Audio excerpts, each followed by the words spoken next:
O nosso entrevistado de hoje é o Dr. Elcio Batista. Ele é vice-prefeito de Fortaleza e presidente do Diretório Estadual do PSDB.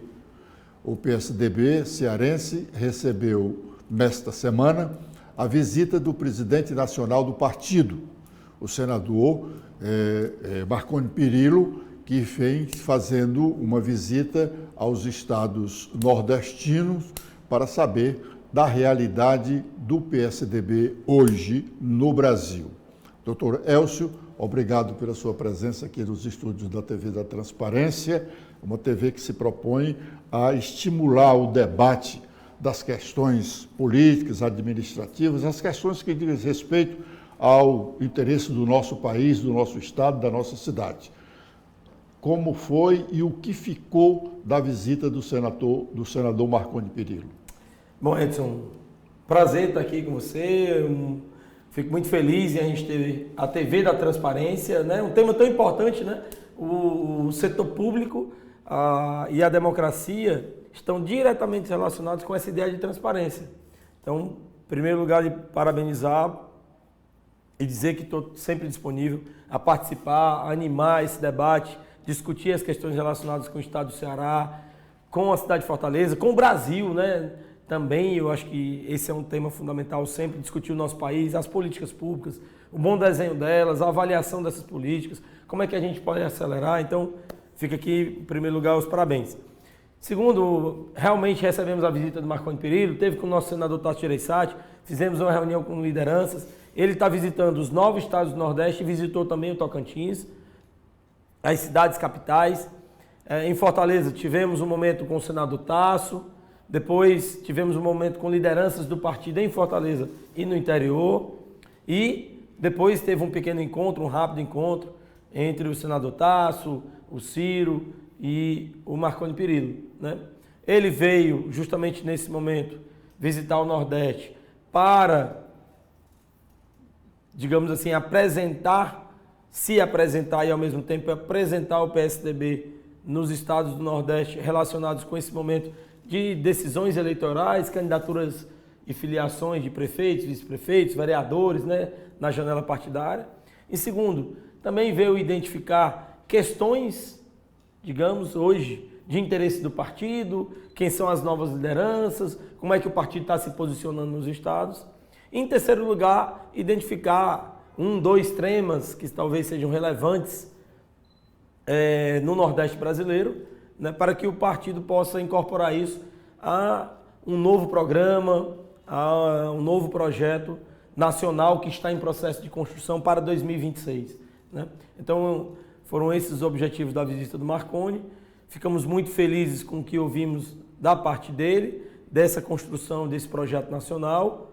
Né? Hoje a gente tem um pré-candidato a presidente da República, que é o governador do Rio Grande do Sul, Eduardo Leite, né?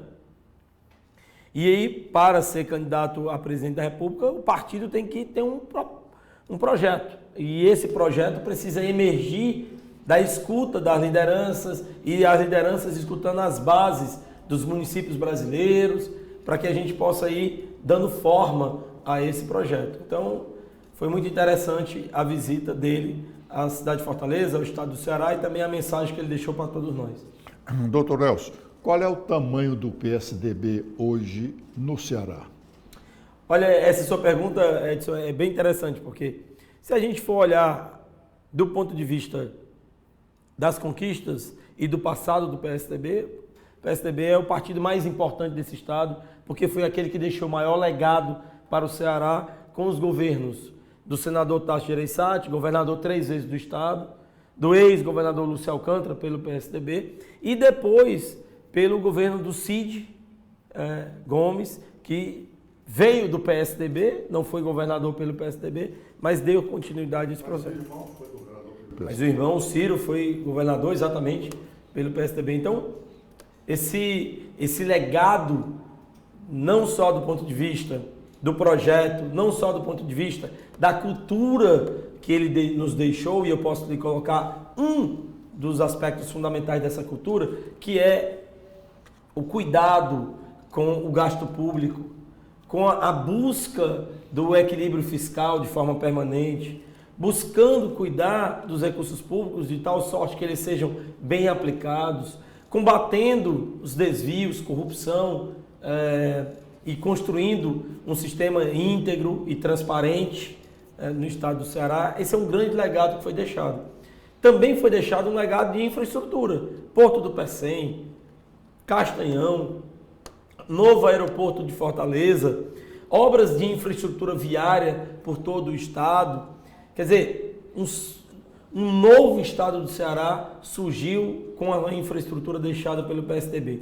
E também um grande legado no que diz respeito ao bom desenho de políticas públicas. Vou dar um exemplo só, apenas um exemplo, mas poderia citar na educação e em outras áreas do estado do Ceará, que foi a premiação que o estado do Ceará recebeu, né? Começou com Tasso Gereissati, deu continuidade com o Ciro, relacionado com o programa de redução da mortalidade infantil, premiado em Nova York na Unicef.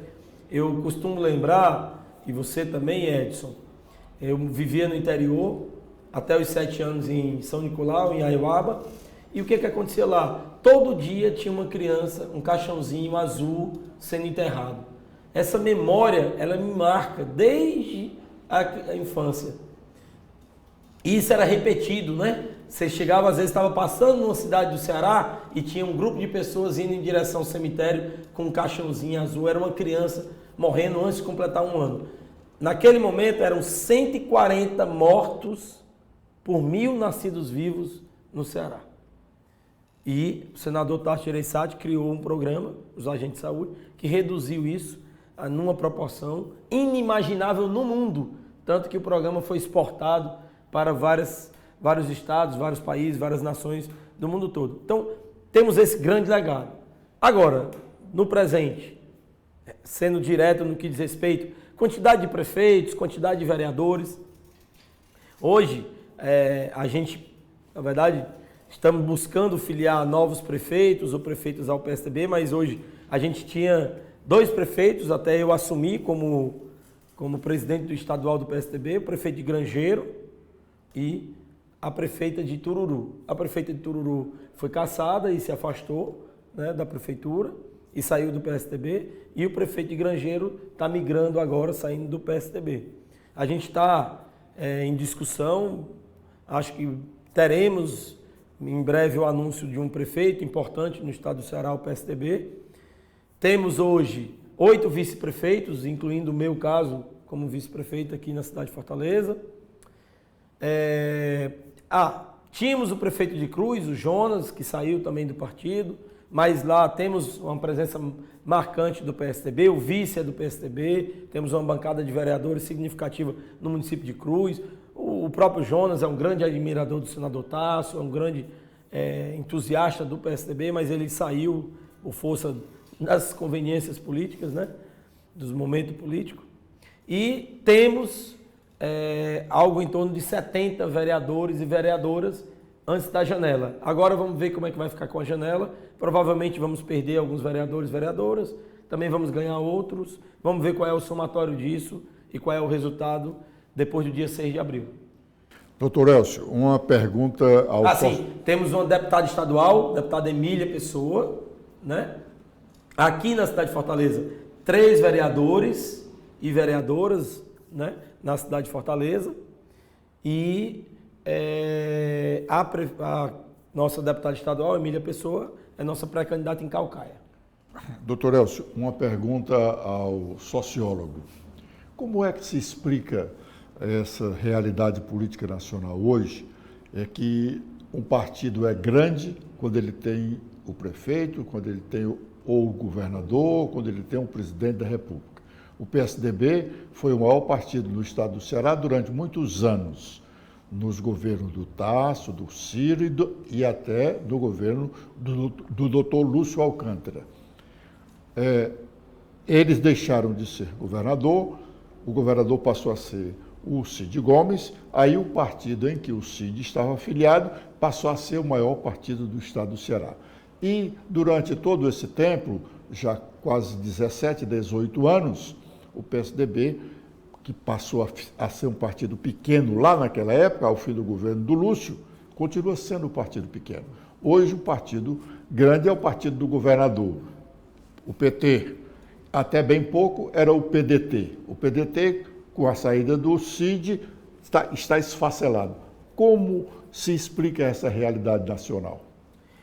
Olha, que é nacional, na verdade. É nacional. Esse é um problema que a gente tem, que é do enraizamento dos partidos na base da sociedade, né? Digamos que os partidos, eles deveriam sair de movimentos da sociedade. E em torno desses movimentos, eles se constituírem. Foi assim, se você se lembrar, o próprio PT nasceu dessa forma, né? O próprio MDB, hoje MDB, antigo PMDB, nasceu, posso dizer, também dessa forma, no movimento lá... mas é um pouco diferente, né? Porque o MDB é herdeiro da UDN, sim, que foi claro, extinta, né? Mas assim, digamos que ali havia um tecido, né? Sim, naquela época dizia, UDN e PSD nasceram das massas. Né? Ali saiu um partido, digamos assim, democrático, que defendia a democracia, etc. Então, mas de um modo geral, nós não temos partidos enraizados na sociedade brasileira, né? O PSDB, com políticas públicas e também, claro, por ter governado o Brasil, e o próprio senador Tasso aqui, ele criou uma base social, mas essa base social ela não foi suficiente para sustentar o partido, para que ele pudesse ter continuidade, por isso que ele foi se enfraquecendo. E aí por isso que a cada governo de plantão, o partido do governador se transforma no principal partido, né? Por quê? Porque como o partido não tem enraizamento e como os partidos também não têm uma posição definida do ponto de vista do espectro ideológico, não se posiciona do ponto de vista do espectro ideológico, isso causa um enfraquecimento dessa cultura política e, portanto, dos próprios partidos políticos. É algo que a gente vai precisar resolver na democracia brasileira, porque essa fragilidade dos partidos também acaba levando a uma fragilidade da democracia. Mas você veja, não vou dizer quem foi, mas um partido que foi criado recentemente no Brasil, perguntado ao seu líder, né, se esse partido, qual era o posicionamento dele, ele disse: meu partido não é nem de centro, nem é de direita, nem é de esquerda. Como é que um partido não é de centro, nem de direita, nem de esquerda? Então, quer dizer, é um partido que não tem ideologia nenhuma. É um partido que está, na verdade, a serviço, digamos, do governo de plantão. É um partido que não tem um projeto, que não tem um programa, né? É por isso que é importante trabalhar a formação política dentro do partido. É por isso que é importante trabalhar um programa. É por isso que é importante que esse programa ele seja discutido com as bases. Eu estou tentando, Edson, aqui no estado do Ceará, né, nesse momento extremamente difícil para o partido, mas estou tentando o quê? Tentando atrair novas lideranças. Vamos criar um programa de formação dentro do partido. Vamos animar e fazer encontros para que a gente possa ter um programa e um projeto relacionado com o estado do Ceará. Por isso que a gente está falando muito um novo ciclo de mudanças. Quer dizer, estamos buscando justamente que o partido ele se enraize na base da sociedade, mas ele também tem um programa, tem um projeto, né, para o governo e para os municípios. Mas, doutor Elcio, esses partidos, eles estão grandes porque são governo, mas quando eles perdem o governo, eles não desaparecem no todo. O resquício dele, os poucos que ficam dele, não tem força para animá-lo? Precisam ter essa força. Aí tem questões mais complexas relacionadas com o que aconteceu no Brasil. Veja, em 98, quando aprovaram a emenda da reeleição, naquele momento foi aprovada a chamada cláusula de barreira, que alguns chamam de cláusula de desempenho, que é até melhor falar em desempenho do que de barreira. E o que aconteceu? Em 2006, o PCdoB entrou com uma ação no STF, aliás, ele entrou naquele momento, mas só foi julgado em 2006, e em 2006 o STF disse que a cláusula de desempenho era inconstitucional. O que foi que aconteceu a partir dali? Explodiu o crescimento de partidos políticos no Brasil. De tal sorte, esse crescimento levou a uma expansão porque os partidos políticos passavam a ter acesso a tempo de televisão e passavam a negociar isso quase como um mercado. Por isso que o Brasil chegou a ter 34 partidos representados no Congresso Nacional. É ingovernável, Edson. É como, nesse momento, você ter 39 ministérios em nível nacional e aqui no estado do Ceará ter 37 secretarias. É ingovernável. Eu fui secretário da Casa Civil, fui chefe de gabinete, tanto no primeiro governo do Camilo quanto no segundo, eu sempre defendi o quê? A redução do número de secretarias.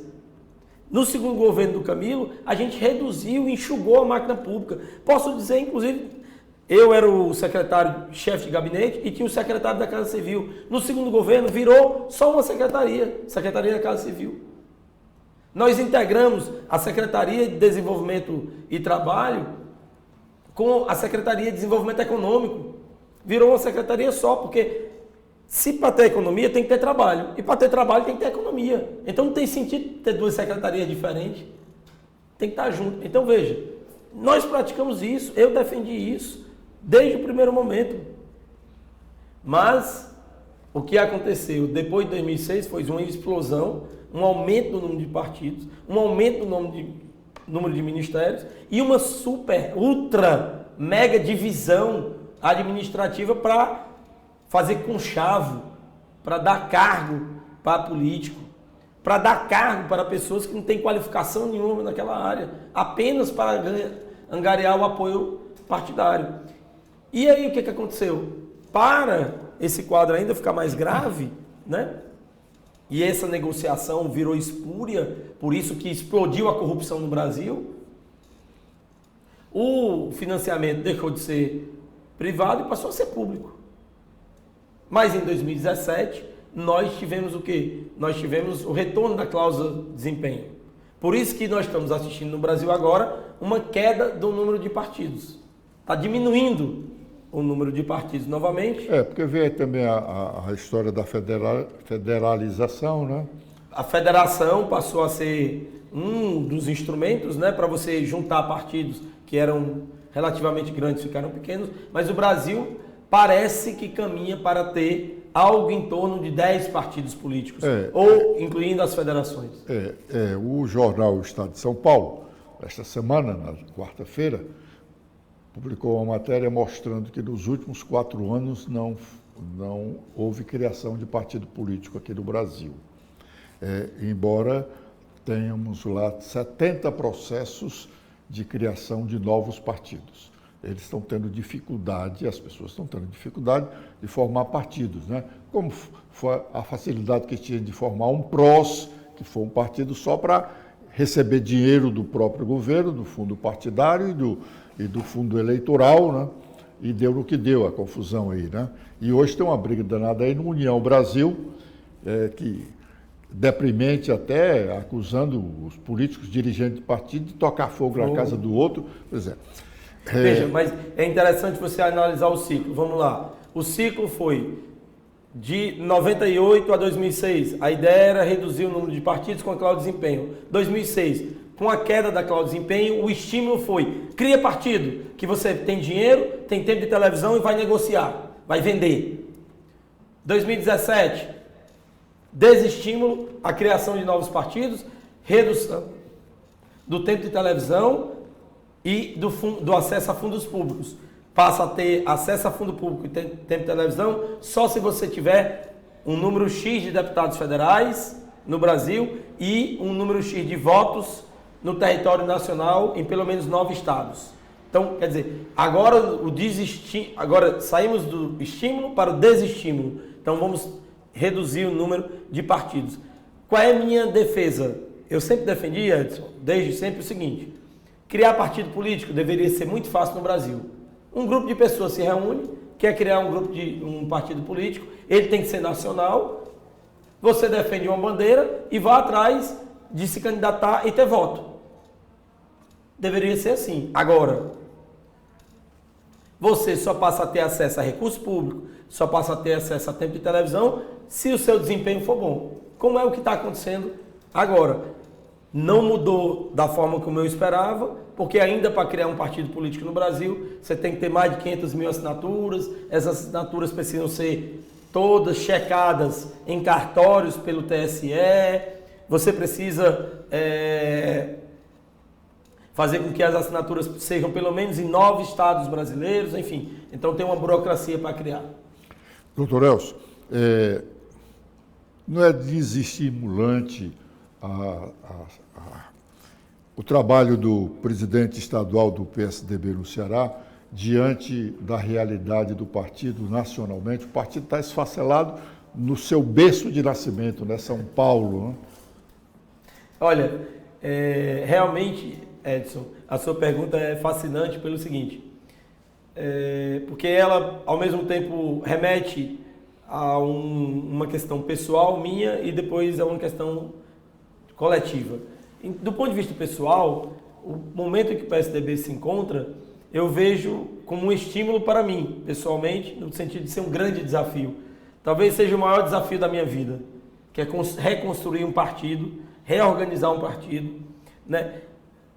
Formar novas lideranças, atrair novas lideranças, atrair as lideranças que foram do partido para voltar para o partido, para que a gente possa construir um novo projeto. Então, eu me sinto desafiado de forma muito plena. E isso me dá muita vitalidade, me dá muita força. Então, do ponto de vista pessoal, na verdade, não é um desestímulo, é um desafio. E esse desafio é tão grande que ele me deixa muito motivado. Do ponto de vista coletivo, né? O que se apresenta? Se apresenta, de fato, a necessidade da gente buscar fazer com que o partido se reconecte com as suas próprias bases, se reconecte com a sociedade, se abra para ouvir as pessoas, encontre formas, mecanismos, seja muito criativo e inovador na forma de se comunicar com as pessoas e de abrir espaço de diálogo. E, em terceiro lugar, claro, precisamos de inspiração e de líderes que sejam capazes de inspirar para que a gente supere esse desafio do ponto de vista coletivo, né? Mas é isso, eu não me sinto desestimulado, me sinto motivado, me sinto desafiado e tenho, digamos, buscado me entregar ao máximo, aproveitar toda a minha experiência, todo o meu conhecimento, tudo aquilo que eu fui capaz de aprender na experiência, mas ao mesmo tempo também na teoria, nessa relação que eu sempre costumo dizer que precisa existir entre teoria e prática, de forma permanente, e eu estou buscando aplicar isso nesse processo. Doutor Elcio, o senhor falou aí que o partido já tem um nome numa perspectiva de disputa da presidência da República, o governador do Rio Grande do Sul. Mas o centro da discórdia do PSDB foi exatamente ele, né? Na eleição passada, que queria ser candidato a presidente, o Dória em São Paulo, o governador, também queria ser candidato a presidente, e brigaram pelo comando do partido para ver quem mandava no partido, quem seria candidato. Será que ele é um nome que possa unir o partido depois de desuni-lo? Olha, eu não diria que foi o Eduardo Leite que desuniu o partido, né? Na verdade, o Eduardo Leite é um quadro histórico já do PSDB, apesar de ser relativamente novo, mas ele foi prefeito da cidade dele pelo PSDB, foi filiado, se filiou primeiramente ao PSDB, depois ele foi governador pelo PSDB, né? Então, o Eduardo renunciou para ser candidato a presidente. Renunciou para ser candidato a presidente. Então, o Eduardo Leite... Um compromisso de não se disputar a reeleição e depois voltou a ser candidato a governador e foi eleito, né? Exato. Então, eu acho que se teve um erro nesse processo, esse erro, na verdade, não foi do Eduardo Leite. Esse erro foi do Dória, que deveria ter sido candidato à reeleição em São Paulo, ter conduzido o governo de São Paulo. O Dória, veja o que aconteceu com ele. O Dória entrou no PSDB pela mão do Alckmin, foi candidato a prefeito, ganhou no primeiro turno, passou 2 anos, saiu para ser candidato a governador. No primeiro ano do Dória como governador de São Paulo, ele já disse que era candidato a presidente. Guloso, né? A política não se faz dessa forma. Você é um homem experiente, acompanha a política no Ceará, no Brasil, no mundo. Não se faz política dessa forma, Edson. Não se faz, não se constrói liderança dessa forma. Por isso que o Dória, que todos acreditavam que poderia ser uma grande liderança, se transformou no que mesmo? Quem é que sabe quem é Dória hoje? Quem é que fala quem é Dória? A rejeição do Dória em São Paulo é absurda. Por conta justamente de que ele não se demonstrou um grande líder. Ele não se demonstrou uma pessoa capaz. Então o Dória causou a desunião dentro do PSDB de São Paulo, inclusive tirando o Alckmin do próprio partido. O Alckmin passou mais de 40 anos, 30 anos, aliás, 40 não, o PSDB tem 35 anos. 35 anos do PSDB praticamente são os 35 anos do Alckmin do PSDB. E o Alckmin saiu do partido.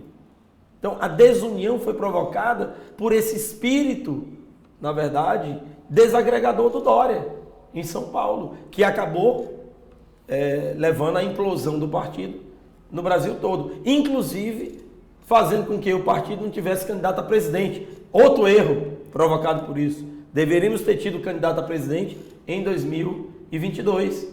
Esse foi um erro do partido. Levou ao enfraquecimento. Felizmente, mesmo com a derrota em São Paulo, do candidato do Dória, que foi filiado para ser candidato, não era do PSDB, não tinha história no PSDB. Uma pessoa, inclusive, que eu conheço, o Rodrigo Garcia, era do DEM, era do União Brasil, saiu para ir para o PSDB para ser candidato do Dória. E o que aconteceu com ele? Saiu, mas era o vice-governador na época, foi candidato do Dória, perdeu. E perdeu por quê? Perdeu justamente por conta dessa falta de liderança do Dória no próprio estado de São Paulo. E isso comprometeu o PSDB no Brasil como um todo, né? Ainda bem que fizemos 3 governadores. O próprio Eduardo Leite no Rio Grande do Sul, o Eduardo Riedel lá em Mato Grosso e a Raquel Lira aqui em Pernambuco. Então, esses 3 governadores são importantes nesse momento para o partido, né? E eles, digamos assim, são as maiores lideranças que a gente tem com cargo no executivo no nosso país, né? Temos a liderança do senador Tarcísio Gereissati, que não só no Ceará, é no Brasil como um todo, talvez seja um dos nomes mais respeitados do PSDB hoje no Brasil. É o senador Tarcísio, é escutado, as pessoas ligam, consultam o senador Tarcísio. Foi presidente nacional do partido. Foi presidente nacional do partido, né? Mas tem um legado que transcende o Ceará por conta das administrações aqui. Doutor Elcio, antes de falarmos de eleição municipal, o senhor passou um bom tempo no governo do Camilo. 6 anos? 5 anos e meio. 5 anos e meio. 4 anos como chefe de gabinete, 1 ano e meio como secretário da Casa Civil. Hoje se fala muito na situação econômica precária do governo do Estado. O governo Camilo contribuiu muito para essa situação de hoje, porque nós não podemos culpar o governador. É humano que só tem um ano e pouquinho meses no governo, e também não podemos culpar a ex-governadora Isolda Sela, que só teve 10 meses de governo, pelo caos que se fala hoje das finanças estaduais. Então, teria sido realmente o governo Camilo que causou isso? Olha, o governo Camilo, Edson, no primeiro momento, quando a gente começou o governo, ele vinha de um governo que expandiu muito o gasto público, o governo do Cid, né? Expandiu por conta dos investimentos na educação, os investimentos na saúde, a construção dos hospitais regionais significam mais custeio demandam aumento de arrecadação, melhora... Reclamam aumento de arrecadação. Exato, né? E também melhora do ambiente econômico para gerar mais negócios, mais riqueza e com isso você poder expandir esse gasto. Por um lado tem isso. O governo Camilo, nos 2 primeiros anos a gente buscou reduzir o custeio do Estado, organizar e tudo. Do terceiro ano para frente, houve uma expansão muito grande do gasto público e uma expansão muito grande do gasto público num gasto que não trouxe retorno do ponto de vista que se esperava. E quando veio a sucessão, principalmente depois da pandemia ali, né, você aumentou ainda mais o gasto público, né, por conta dessa sucessão que foi complexa, complicada. né? E isso fez com que o Estado entrasse num processo de endividamento. Já no governo Camilo, ele tomou empréstimos, e o Elmano agora voltou a tomar, para rolagem de dívida, que na verdade não é mais investimento, é apenas para você jogar a dívida para o futuro, né? Então, essa situação que o Elmano está vivendo, e que passou pelo governo de transição da ex-governadora Isolda, está relacionada a essa expansão do gasto público na gestão do Camilo Santana, em gastos que fazem com que você aumente o custeio e não tem economia suficiente para bancar esse custeio. Daí a crise que o Estado do Ceará está passando hoje, do ponto de vista econômico. E ela se agrava ainda mais porque a economia do Ceará está no momento de transição. Veja, o modelo industrial do Ceará, ele tem aí mais ou menos, esse modelo vigente hoje, ele tem justamente a época do governo, da década de 80 para cá, basicamente, que surgiu com a era Tasso, né? E depois com Cid, com Ciro, e depois com Tasso novamente. Só que o Ceará mudou, o mundo mudou, está tudo mudando, a economia está mudando, a gente está vivendo grandes transições na energia, na demografia, na questão climática, na tecnologia, e nós estamos sendo afetados por essa transição, né? E essa economia, ela tende a ganhar outros contornos, a sair daqui, principalmente alguns setores industriais, e você precisa ter um novo projeto. É por isso que o problema do Ceará hoje é a ausência de pensamento que organize um novo projeto para o Estado. Quando eu converso com as pessoas e pergunto, qual o projeto do Ceará? Qual é o novo modelo industrial para o Ceará? Qual é o caminho que precisamos trilhar e como é que nós vamos navegar nesse mundo em transição? Ninguém sabe a resposta. Ninguém sabe para onde é que a gente vai. A única resposta que se fala hoje, que é vazia de conteúdo, é o hidrogênio verde. Como se o hidrogênio verde fosse resolver todos os problemas do Ceará. E não é ele que vai resolver esses problemas. E o modelo industrial que a gente deve ter não vai ser completamente... E nem se sabe quando ele será realidade mesmo, né? Não sabemos. E também ele não vai ser suficiente para desenvolver toda a economia, né? Então nós estamos falando apenas da fonte de energia, que é o hidrogênio. Mas que economia será essa? Que tipo de capital humano eu preciso ter para essa economia? Quais os investimentos que eu preciso direcionar em ciência e tecnologia para o futuro? Então veja, esse é o problema que a gente está assistindo hoje no Ceará. E como se romper esse problema? Como se superar esse problema?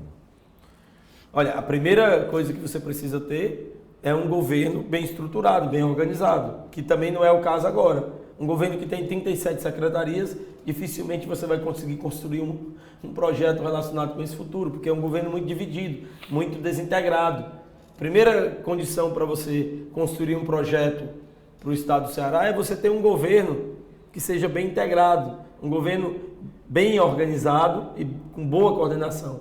O segundo, claro, é você ser capaz de identificar um bom diagnóstico no mundo, no Brasil e na região aqui de influência que é o Nordeste, de quais devem ser as áreas prioritárias para investimento do governo, em parceria com a sociedade civil e em parceria também com o setor privado e principalmente com o setor privado. Você precisa ter isso, né? Em terceiro lugar, você conseguir fazer com que o fluxo de investimentos seja carreado para essas áreas prioritárias, né? É tudo que a gente não está assistindo no Estado do Ceará. É tudo que a gente não está vendo, que a gente não consegue enxergar. Doutor Elcio, um político novo como o senhor não sente assim um certo constrangimento em estar vivendo essa realidade e saber, por exemplo, que o Ceará há 60 anos tinha um planejamento, a administração pública tinha um planejamento. O Vigílio Távora fez um primeiro planejamento da administração pública cearense. E ainda estamos falando em empreendimentos que naquela época, em 62, ele estava antevendo. Pecém, exploração de Itataia, que seria a riqueza do Ceará e também do Brasil, com a exploração do urânio, O urânio foi de água abaixo, mas tem o fosfato. Ainda antes de ontem, recentemente, o presidente da República inaugurando uma indústria lá de produção de fertilizantes, reclamou da necessidade de se explorar aqui as minas que temos de fosfato. Está aqui em Itataia. Há 60 anos se fala na riqueza de Itataia. Primeiro era o urânio. Com o urânio viria o fosfato. Ainda hoje está aí sem explorar. É Porto do Pecém, era água, né? E tudo isso. E hoje não se pensa mais. Quer dizer, nenhum governador chegou aqui dizendo que um planejamento para o estado do Ceará. Esse é um dos problemas que a gente tem. Por isso que o projeto iniciado pelo Tasso, né, um projeto modernizador do estado do Ceará. Aliás, já foi uma continuidade do Vigílio, exato, né? Exato. Ele tem toda a inspiração lá do Plameg. Plameg 1 e Plameg 2. Né? E esse planejamento, né, ele ao longo do tempo, ele foi ganhando novos contornos, se adaptando, mas com continuidade. O que a gente vê agora, Edson, é justamente, em primeiro lugar, o capítulo final desse projeto, né, que está inconcluso, que não se realizou, como por exemplo Itataia, a refinaria que sonhavam não veio, então ele está inconcluso. A siderúrgica pensada veio, estava lá atrás e chegou.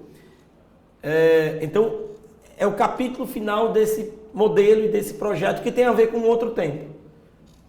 A gente precisaria agora justamente de um novo projeto, um projeto que inspirasse para as próximas 4 décadas, 5 décadas, o desenvolvimento do Ceará. Não é o que estamos assistindo. Olha, eu vou lhe contar um caso específico, só para você entender do que eu estou falando.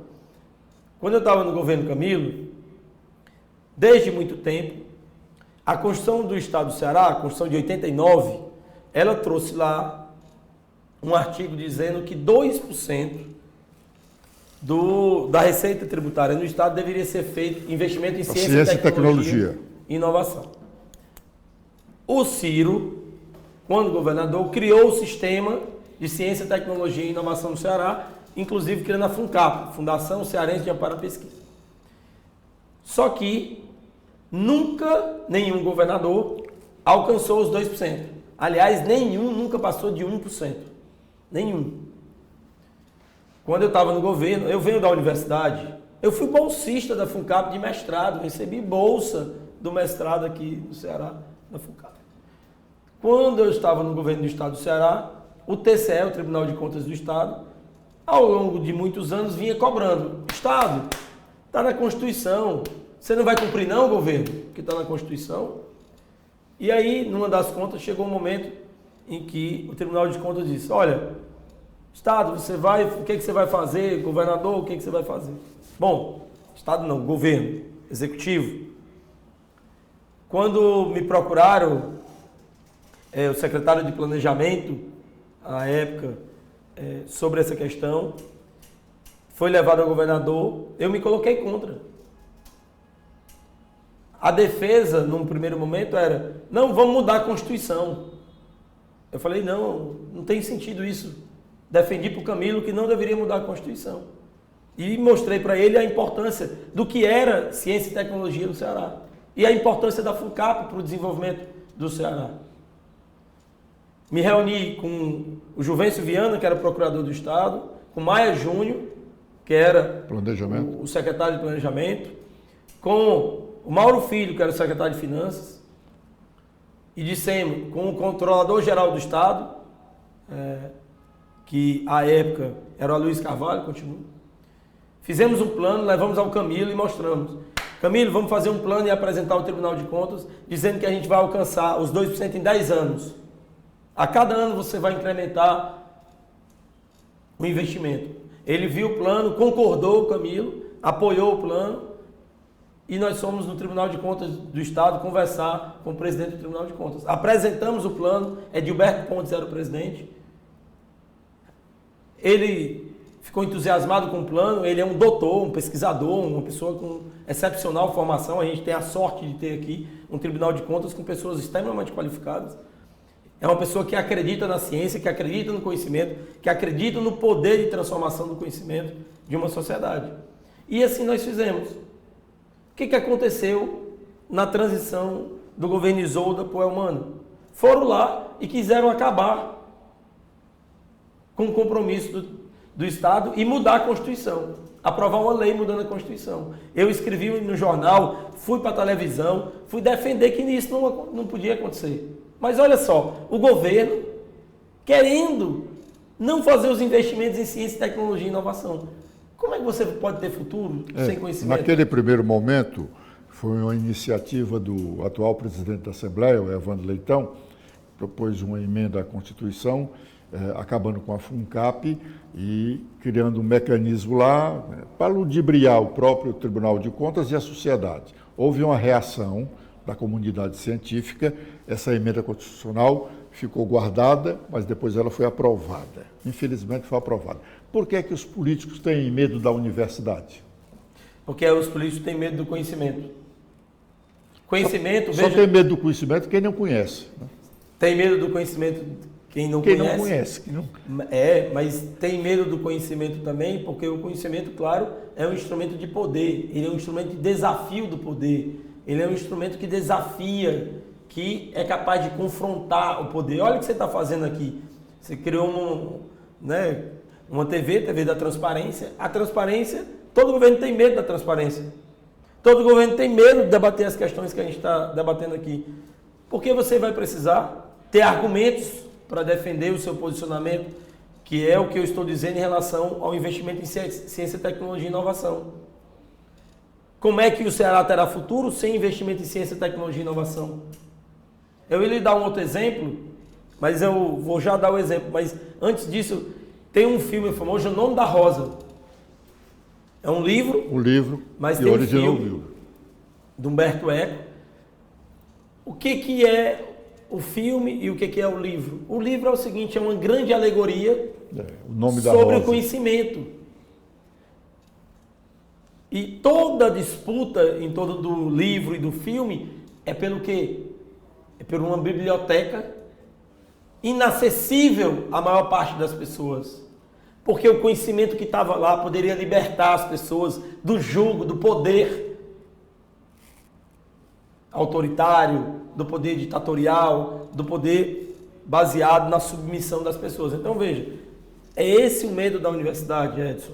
É porque a universidade produz conhecimento e esse conhecimento ele tem poder para mudar a realidade. E toda mudança de realidade, toda nova dinâmica, ela imprime também o surgimento de novas lideranças, de um novo poder. Esse novo poder pode ser bom, mas pode ser altamente destrutivo. O que nós queremos é que o conhecimento ele apoie as mudanças da sociedade, ele traga novos horizontes e que novas lideranças possam se ancorar nesse poder do conhecimento para mudar essa realidade para melhor. Então, o que eu ia lhe dizer, o segundo exemplo, é o Sistema de Recursos Hídricos do Estado do Ceará.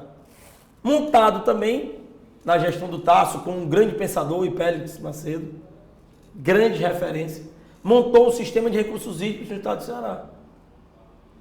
Nos transformou numa grande referência. Agora, no governo Elmano, pela primeira vez em toda a história desse Sistema de Recursos Hídricos, se coloca lá, não um técnico, mas um político, para fazer a gestão de todo o sistema de recursos hídricos.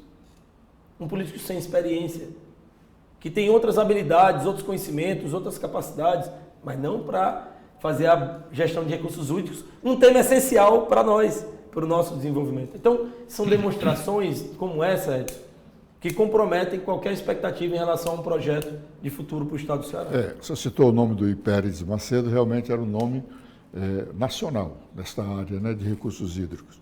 Até porque no governo Tasso nós tivemos aqui uma grande briga entre ele e o Paz de Andrade por conta da construção do Castanhão. Quem seria o padrinho? Um decreto do Paz de Andrade no exercício da presidência da República, né, criou abriu crédito para a construção do Castanhão e o Tasso reagiu, era governador e teve uma briga longa na imprensa aqui. Eu vivi isso bem de perto, né, mas até que o Hipéricles venceu. Bom, o senhor sendo candidato à reeleição como vice, como é que você está analisando essa sucessão diante das tantas críticas que são feitas à administração do Sarto? Olha, eu acho que a gente está num bom momento do ponto de vista da administração do prefeito Sarto. O Sarto assumiu a prefeitura ainda em meio à pandemia, né? Nós assumimos em meio à pandemia ainda, ali no início de 2021, né? E o Sarto, naquele momento, se comprometeu com 3 pontos essenciais para aquela situação. O primeiro era retomada das aulas, porque ainda estavam com problemas relacionados com isso, e também, claro, apoiar o processo de educação para que a gente conseguisse compensar a perda por conta da Covid, né? Em segundo lugar, o fortalecimento da economia da cidade, retomar as atividades econômicas e apoiar esse retorno das atividades econômicas na cidade de Fortaleza. E, claro, o terceiro era continuar o enfrentamento à Covid, porque ainda tivemos o Sarto e a nossa gestão ainda pegou o segundo ciclo de Covid, o terceiro, o quarto, o quinto, e a Covid até hoje está presente na nossa vida, né? Então, e esses 3 pontos, Edson, foram enfrentados com muita qualidade. A gestão respondeu de uma forma muito competente a esses 3 pontos. E a gestão começou a se preparar para fazer uma aceleração do processo de transformação da cidade, que vem desde a eleição do Roberto Cláudio em 2012. A gente teve 8 anos de muito investimento na cidade e de transformação da cidade de Fortaleza em todos os setores, em todas as áreas. Na saúde, na educação, na infraestrutura, na moradia, na mobilidade urbana e nas demais áreas. O Sarto se aproveita todo esse modelo de transformação, dá continuidade, mas ao mesmo tempo acelera também em algumas áreas, como a gente tem acelerado na educação, tem acelerado na saúde, tem acelerado no desenvolvimento de políticas inovadoras, como, por exemplo, a questão dos resíduos sólidos na cidade de Fortaleza. Então, a visão sobre a administração ela tem mudado bastante. A gente melhorou muito a comunicação também, passou a se comunicar melhor com a cidade. Enfrentamos debates muito importantes na cidade e esse enfrentamento tem sido importante para mostrar o compromisso da gestão com as pessoas, compromisso da gestão com um bom desenho de políticas públicas, compromisso da gestão com eficiência, fazer mais com menos, o compromisso da gestão em reduzir desigualdades na cidade de Fortaleza. Então, esse momento a gente tem cada vez percebido e tem indicadores também internos da prefeitura em que a administração ela começa a ser percebida de uma forma diferente.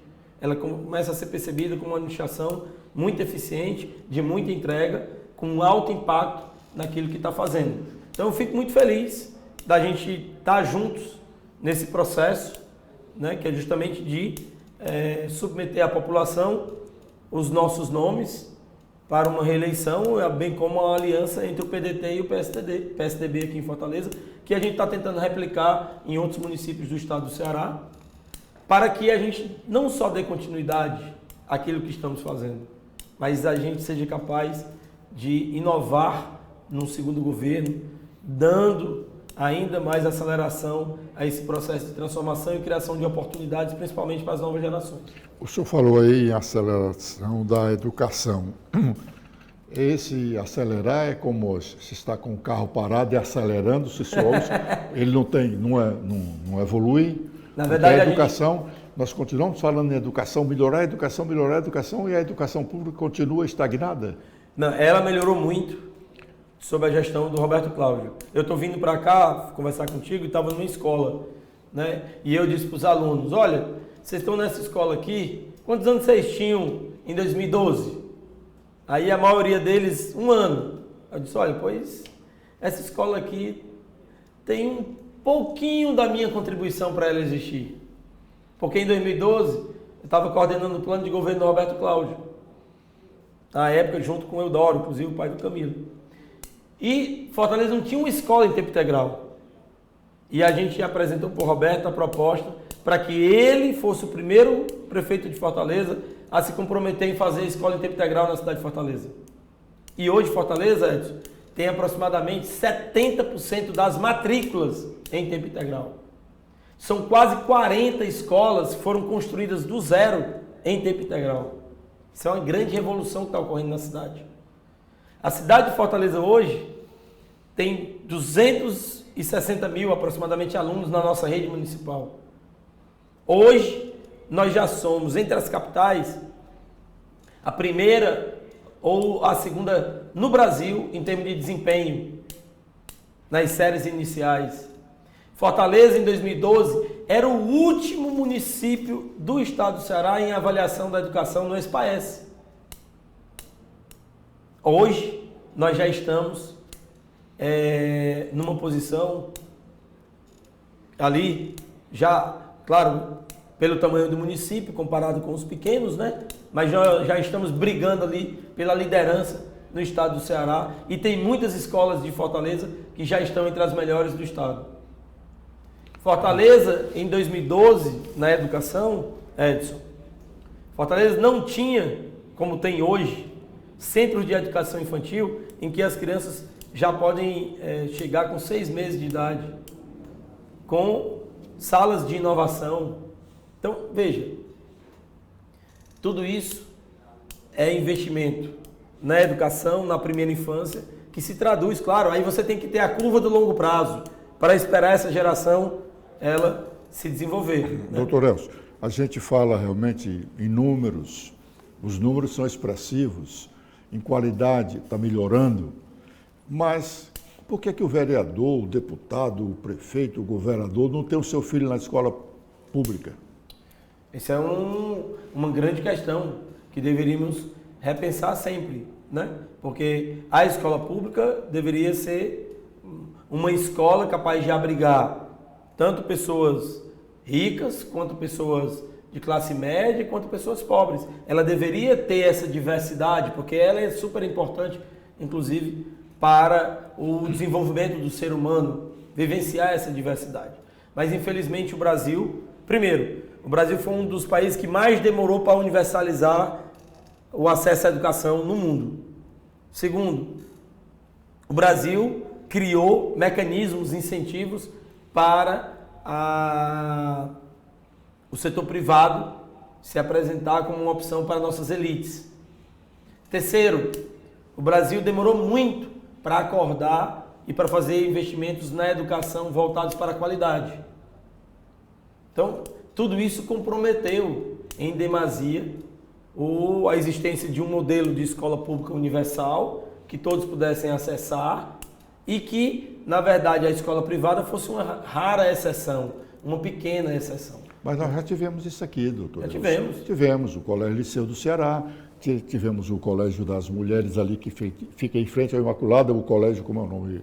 Colégio Público Estadual.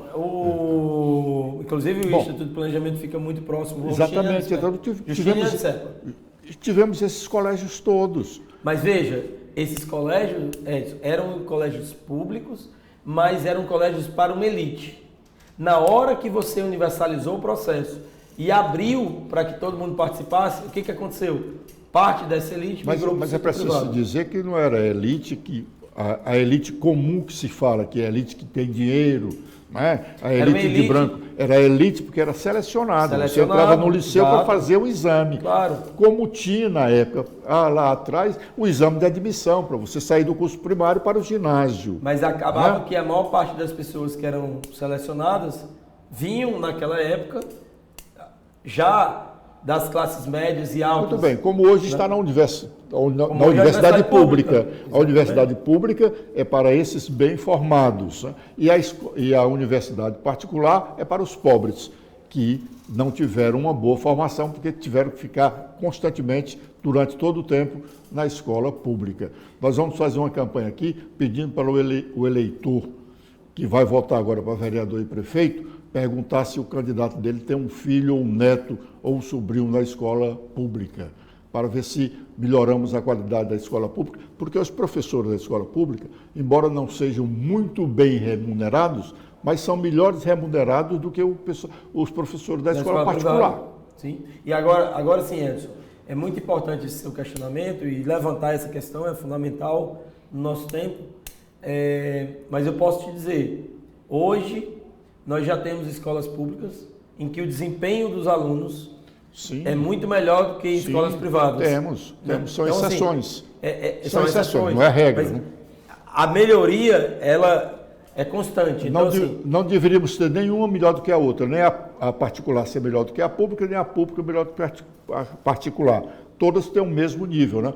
Eu me senti constrangido com o ministro da Educação sendo perguntado na Roda Viva, o programa da TV Cultura em São Paulo, se ele tinha filho na escola privada. E ele dizia que, lamentavelmente, não tinha. Esse é o desafio do nosso país, né? Um dia, talvez, justamente nós que estamos no setor público, os nossos filhos estejam nas escolas públicas. Eu não tenho filhos, então nunca tive a oportunidade de ter filhos na escola pública. Quando tiver, Deus queira que a escola pública já esteja melhor qualificada que os seus filhos lá. Doutor Elcio, muito obrigado pela entrevista que o senhor nos dá, e nós repetimos aqui que nós estamos com o propósito de provocar não no sentido de atingir alguém, provocar no sentido de se discutir os assuntos de interesse do Estado e do país, da cidade. Né? Muito obrigado pela sua entrevista. Eu agradeço, Edson, a oportunidade, e eu acho que os políticos, de fato, precisam ser provocados, questionados. Eu acho que o debate público é fundamental porque ele gera aprendizagem. O debate público feito através da comunicação é ainda mais importante porque você faz com que o processo de aprendizagem possa ser multiplicado por aqueles que acessam a esse conteúdo.